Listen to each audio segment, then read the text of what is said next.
Кайырлы күн кыздар, бүгүн өтө дамдуу печенье дайындайтын боламыз.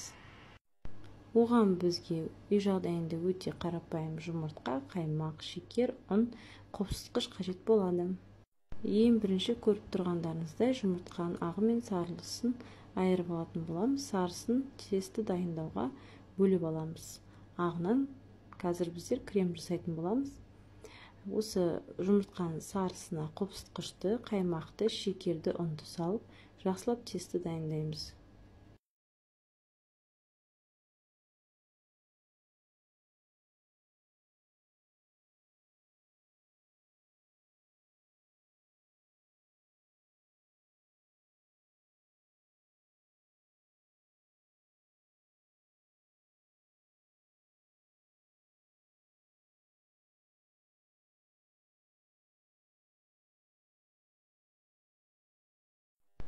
Тестіміз дайын болды. Енді пешке салуға дайындаймыз. Дөңгелектеп барлығын жасап аламыз.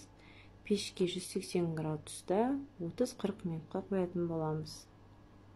Печеньеміз дайындалып жатқанда кремін дайындаймыз. Оған жұмыртқаның ағын және де шекер қосып, ағарғанша, шекеріміз ерігенше миксермен айналдыратын боламыз.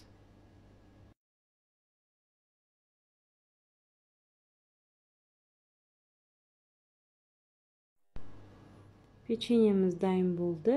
Бетіне әдемілеп жағатын боламыз. Астарыңыз дәмді болсын. Дайындап көріңіздер, өте дәмді шығады. Менің YouTube, TikTok каналдарыма тіркелуді ұмытпаңыздар. Ас болсын.